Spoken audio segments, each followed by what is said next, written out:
Os espermatozoides também envelhecem. Isso é um tema importante para que a mulher saiba, para que ela então possa ficar a par de tudo que está acontecendo no seu processo de obtenção de gravidez. Me acompanhe nesse vídeo e entenderá melhor. Eu sou Alessandro Schufner, médico ginecologista, especialista em reprodução assistida pela Associação Médica Brasileira e Federação Brasileira de Ginecologia e Obstetrícia.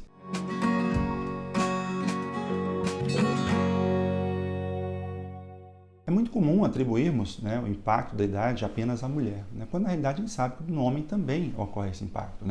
E a gente tem que entender para abordar de uma forma mais consciente, para que esse casal então venha a obter a gravidez, também considerando a idade do homem.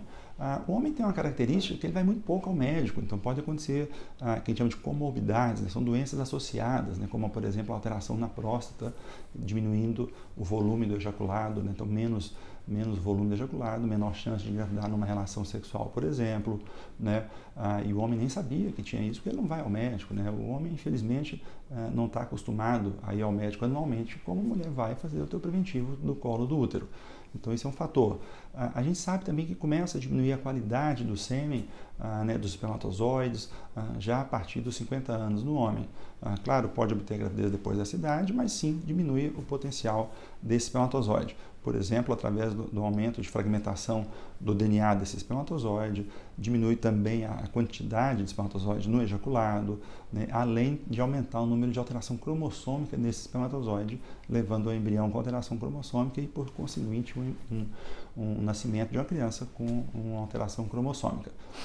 Mas a boa notícia é que a gente consegue, sim, identificar isso e resolver, de certa forma, essa condição. Então, por exemplo, se o homem tem um espermatozoide com uma fragmentação do DNA e ele necessitou de ir para uma fertilização in vitro por um outro motivo, porque não uma qualidade seminal muito ruim, por exemplo, mas tinha uma outra condição, foi para uma fertilização in vitro. A gente tem tecnologia hoje disponível aqui no Brasil que a gente seleciona um espermatozoide sem fragmentação do DNA. O que poderia, caso estivesse com fragmentação, aumentaria, por exemplo, a chance de um abortamento na sua parceira. Mas num laboratório a gente consegue selecionar espermatozoides sem fragmentação. Isso é importante. Um outro tema interessante também que a gente consegue uma tecnologia para minimizar isso é exatamente pensando que esse homem pode ter mais alteração cromossômica no teu espermatozoide. A gente conseguiria, numa fertilização in vitro, por exemplo, fazer um estudo genético embrionário, antes de colocar o embrião no útero dessa mulher. Então, isso também é um tema que a gente pode conseguir. A gente não vai corrigir essa alteração do homem, mas, no entanto, a gente vai conseguir determinar o impacto disso no embrião e, desta forma, então, transferir um embrião sem alteração cromossômica. Então, a gente consegue, sim, corrigir esses fatores que poderiam estar impactando na obtenção da gravidez pelo fator masculino, mas é importante a gente entender que também pode ocorrer, que a gente tem que valorizar o fator idade no homem, mas, por outro lado, como eu disse, é importante também a gente lembrar que, sim, a gente consegue reverter essa condição e o casal vai agora, então, obter a gravidez e realizar o teu sonho da maternidade. É importante também lembrarmos de que o homem também pode preservar a tua fertilidade, através de um congelamento de espermatozoide. Então, o homem que não está certo de quando vai ter a necessidade da paternidade, o desejo de querer ser filho, construir uma família, ele pode congelar o espermatozoide com 30, 35, 40 anos de idade.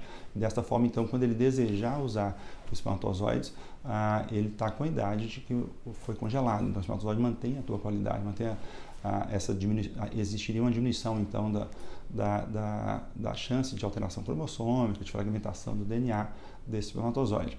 E o congelamento de sêmen, é importante que se fale, é bem mais simples que um congelamento de óvulo, é como na coleta de um espermograma, com um custo muito menor. Então, tudo isso são vantagens que a gente vê, que a gente entende do congelamento seminal.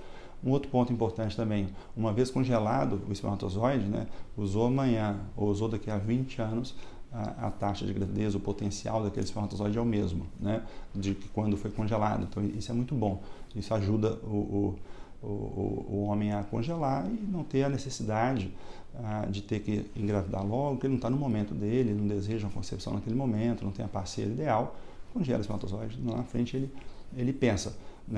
Então, isso também é muito importante a gente lembrar. Compartilhe esse vídeo, que alguém pode ter a mesma necessidade que você. E não se esqueça de se inscrever no meu canal do YouTube, Até o próximo vídeo, um grande abraço em busca do beta positivo.